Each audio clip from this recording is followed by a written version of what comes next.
नमस्कार. Cyber crime alert या कार्यक्रमात मी स्वप्ना तुम्हा सगळ्यांचं स्वागत करते. आजच्या काळात प्रत्येक क्षेत्रात इंटरनेट वापरला जातो. तसंच स्मार्टफोनमुळे सोशल नेटवर्किंग, ऑनलाईन गप्पा, पैसे ट्रान्सफर अशी अनेक कामं चुटकीसरशी होतात. पण आपण हे व्यवहार करत असताना अनेक धोके होतात. यामुळे आपलं नुकसान सुद्धा होऊ शकतं. या तंत्रज्ञानाचा लोक गैरवापर करतात. यात आपला मोबाईल, लॅपटॉप किंवा संगणक हॅक होऊ शकतो. तसंच क्रेडिट कार्डच्या माध्यमातून फसवणूक सुद्धा होऊ शकते. त्याचप्रमाणे गाणी डाउनलोड करताना संशयित वेबसाईटवरून डाउनलोड करू नये. तसंच आपली वैयक्तिक माहिती सुद्धा सोशल मीडिया साईटवर शेअर करायची नाही. आणि सायबर गुन्हे टाळण्यासाठी आपण जागरूक असायला हवं. याच संदर्भात अजून मोलाची माहिती आपण ऐकूया योगेश पंडित यांच्याकडून. योगेश पंडित हे टेकी लॉचे डायरेक्टर आहेत आणि सायबर सेक्युरिटीचे आंतरराष्ट्रीय ट्रेनर आणि स्पीकर आहेत. आणि त्यांच्याशी बातचीत केली आहे सारिका पाठक यांनी. तेव्हा ऐकूया cyber crime alert program. Cyber crime alert इस कार्यक्रम में योगेश पंडित जी, मैं सारिका आपका बहुत बहुत स्वागत करती हूँ. जी योगेश जी, हम ये जानना चाहते हैं कि सोशल मीडिया यूजर्स के साथ जो फाइनेंशियल फ्रॉड्स होते हैं तो उसके बारे में हम आपका मार्गदर्शन चाहते हैं. तो आजकल सोशल मीडिया का एक सबसे बड़ा सिग्निफिकेंस आप देखें, इन लोग को इंटरमीडिएटरी बोलते हैं. अच्छा. यानी कोई भी ऐसा सोशल मीडिया संस्थान जिसमें लोग दो या दो से अधिक लोग अपनी जानकारी शेयर कर सकें, आदान प्रदान कर सकें, क्रिएट कर सकें, साझा कर सकें दूसरे लोगों के साथ, उसमें बदलाव कर सकें. और 50 लाख से ज्यादा जिसके यूजर हो उनको हम बोलते हैं सोशल मीडिया इंटरमीडिएटरी. अच्छा. तो सोशल मीडिया के जब इतने लोग जुड़े हैं तो उनके साथ खतरे भी बढ़ गए. जहां आप लोग अपने विचार, अपने बातचीत, अपने फोटोग्राफ, वीडियो दूसरों के साथ शेयर करना चाहते हैं, तो उसी के साथ इसमें बढ़ते हुए खतरे देखे जा रहे हैं. एक बहुत सिंपल सी बात हमें समझने की जरूरत है कि सोशल मीडिया में लोग नेटवर्किंग करते हैं, कनेक्ट करते हैं, लेकिन वहां पर ई कॉमर्स नहीं होता. तो अच्छा. ई कॉमर्स वेबसाइट जैसे कि अमेजॉन, फ्लिपकार्ट, स्नैप, ये सब दूसरी वेबसाइट्स हैं. यहाँ पर आप सोशल मीडिया पर जाके खरीद फरोख्त ना करें. एक बेसिक अपराध जी. दूसरा, व्यक्तिगत जानकारी चोरी हो जाती है लोगों की. लोगों की फोटोग्राफ, तस्वीरें चोरी हो जाती है, उसका लोग काफी दुरुपयोग करते हैं. तो ये कुछ दो मेजर साइबर अपराध हैं. कुछ और अपराध हैं सोशल मीडिया के जो मैं ऐड करना चाहूंगा. वो है प्रोफाइल हैकिंग या किसी की छवि इंटरनेट पर धूमिल करना. ये दोनों प्रोफाइल, ये दोनों जो आपको मैंने टॉपिक बताया, ये दोनों बढ़ते हुए साइबर क्राइम की श्रेणी में आते हैं. Okay okay okay. और सर, फाइनेंशियल फ्रॉड्स जो होते हैं तो वो किन लोगों के साथ ज्यादा होने की संभावना होती है, महिलाओं के साथ या पुरुषों के साथ? बहुत अच्छा आपने सवाल किया है. जब भी ये चर्चा का विषय आता है साइबर क्राइम किसके विरुद्ध ज्यादा हो रहा है, तो लोगों को लगता है महिलाओं और बच्चों के विरुद्ध होने की संभावना ज्यादा है. ऐसा नहीं है. किसी के साथ भी ये हो सकता है. 10 में से 7 अडल्ट देखा जा रहा है कि साइबर क्राइम के अब विक्टिम बनते जा रहे हैं, चाहे वो सीनियर सिटीजन हो, महिलाएं हों, पुरुष हों या बच्चे. अच्छा. इजी टारगेट्स हैं सीनियर सिटीजन और गृहिणियां. ओके. तो इनको कॉल कर जानकारी हासिल करने के लिए ये अलग अलग तरीके अपनाते हैं. अच्छा. चाहे तो कोई प्रमोशनल गिफ्ट निकाल देंगे जी. या कुछ भी ऐसे नई स्कीम लॉटरी के माध्यम से या जॉब के माध्यम से युवाओं को, तो ज्यादातर टारगेट इन वर्ग के लोगों को किया. जी जी जी. और अवेयरनेस तो वैसे अभी काफी फैल रहा है दिन ब दिन, लेकिन फिर भी लोग इसके शिकार होते हैं. तो फाइनेंशियल फ्रॉड का कोई वाकया आप हमारे साथ शेयर करना चाहेंगे? अभी रिसेंटली एक इंसिडेंट हुआ नॉर्दर्न इंडिया में. जहां पर एक अमेजोन का गिफ्ट का पैकेट लेके एक व्यक्ति मैडम के पास पहुंचा. गृहिणी है, उनके हस्बैंड बिजनेसमैन है. उन्होंने पहुंचा कि और कहा कि आपको आपका किसी ने गिफ्ट भेजा है आपको, तो आपके या तो किसी ने घर में खरीदा है आपके. अच्छा. अब उन्होंने सोचा भाई गिफ्ट आ रहा है, सबको अच्छा लगता है गिफ्ट रिसीव करना. तो उन्होंने पहले अपने घर में सबसे पता करवाया और हस्बैंड से बात करी, बच्चों से पूछा, दोनों बच्चों ने. उन्होंने कहा हमने कुछ ऑर्डर नहीं किया है. मैडम ने कुछ ऑर्डर नहीं किया था और उनके हस्बैंड ने कुछ ऑर्डर नहीं किया. तो जब किसी ने घर में कोई सामान ऑर्डर नहीं करा तो भैया सामान कैसे आ रहा है? पहली बात. दूसरा, उस पे जो नाम लिखा हुआ था, एड्रेस लिखा हुआ था हैदराबाद का, उनको वो नहीं जानते, वो उनके कोई पारिवारिक रिलेटिव या कोई नोन व्यक्ति नहीं है. ठीक है. तो उन्होंने उस गिफ्ट को लेने से मना कर दिया. जी. अब वो व्यक्ति भी ये बात जानता था, अपराधी. उन्होंने कहा आप मुझे ओटीपी बता दीजिए, आपके रजिस्टर्ड नंबर पर एक ओटीपी आएगा. विश्वास मानिए, अगर वो ओटीपी बता देते तो उनके बैंक अकाउंट से कोई ट्रांजैक्शन हो सकता था और वित्तीय धोखाधड़ी हो सकती थी। अरे बाप रे। किसी भी तरह से हमें अपने कार्ड को, डेबिट कार्ड को किसी के हाथ में नहीं देना है, वो उसको क्लोन कर सकता है। अपनी वित्तीय जानकारी हमें नहीं बतानी है, pin, password, bank card number हमें नहीं देना है, है ना। और अपना क्यूआर कोड खासकर, या किसी का भी क्यूआर कोड एकदम से स्कैन नहीं करना। इन सारी चीजों से आपके साथ वित्तीय अपराध हो सकते हैं। Okay okay okay.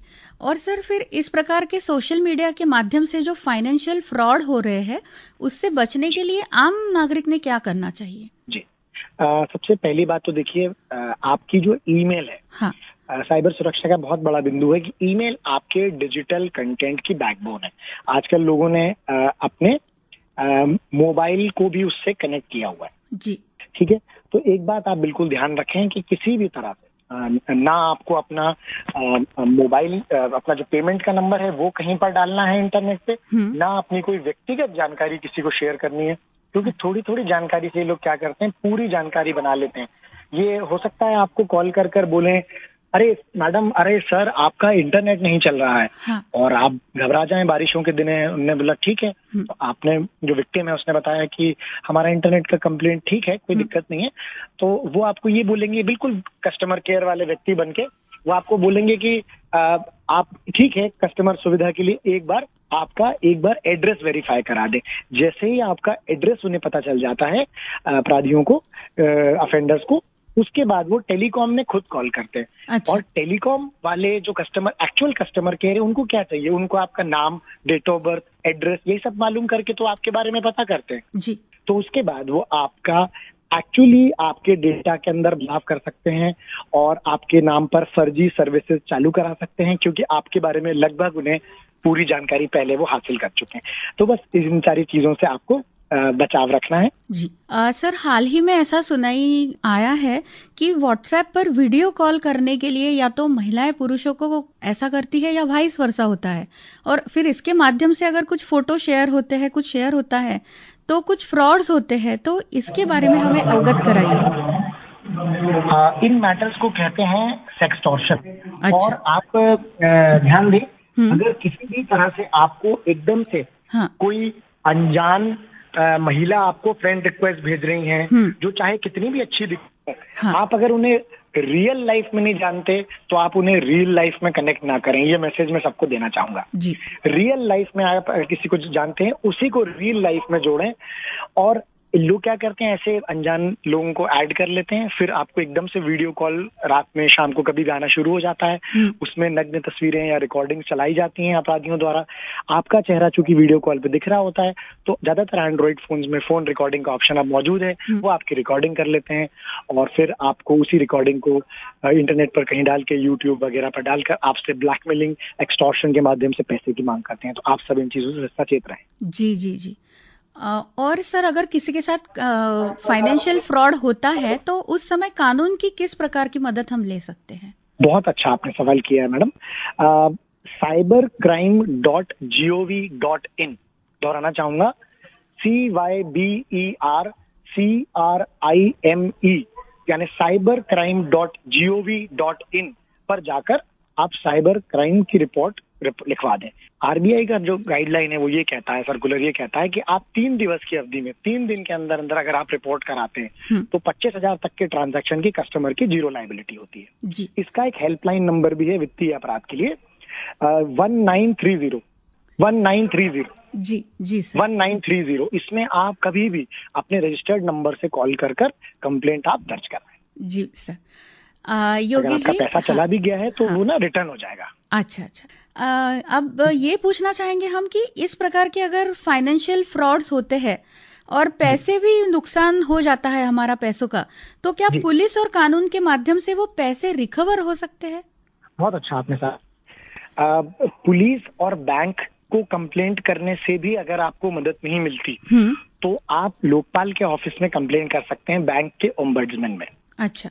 इससे आगे चलकर एक प्रक्रिया और है, आप सेक्शन 43A दोहराना चाहूंगा साथियों, सूचना प्रौद्योगिकी अधिनियम, information technology act, section 43A के अंदर जो प्रावधान दिया है उसके तहत आप एजुकेटिंग ऑफिसर भारत शासन एक एजुकेटिंग ऑफिसर अपॉइंट करता है जिसके पास सिविल कोर्ट के पावर होते हैं। आप वहां पर भी रिपोर्ट कर सकते हैं। महाराष्ट्र या मध्य प्रदेश या किसी दूसरे स्टेट का भी अगर आप उदाहरण लें तो आप मान के चलें जो स्टेट का IT सेक्रेटरी होता है उनके वो एजुकेटिंग ऑफिसर होता है। ऐसे भारत शासन ने उसको अपॉइंट करा, तो उनके पास पेनाल्टी लगाने की पावर इंटरमीडिएटरी बैंक्स इन सब के ऊपर है।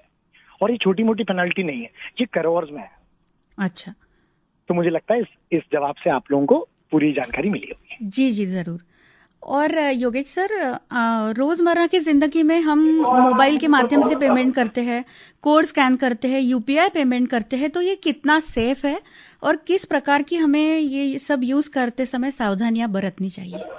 जी, सारे पेमेंट मैकेनिज्म को इसीलिए ही बनाया गया है ठीक जिसके कारण हम सब लोग त्वरित पेमेंट कर सकें बिना किसी डर और शंका के। बहुत अच्छी बात यह है कि आजकल हम लोग UPI बेस्ड और QR कोड बेस्ड ट्रांजैक्शन कर रहे हैं। साइबर अपराधी भी सावधान इंडिया देख के बड़ा हुआ है, वो भी ये बात जानता है कि आजकल छोटे मोटे बदलाव करने से जो विक्टिम है उसको समझ में नहीं आता कि वो पैसा भेज रहा है या रिसीव कर रहा है। अच्छा, मान लीजिए मेरा नाम योगेश पंडित है और साइबर अपराधी ने मुझे एक फर्जी अकाउंट बना लिया मेरे नाम से ही, और अब वो मुझे एक UPI में एक लिंक भेजा।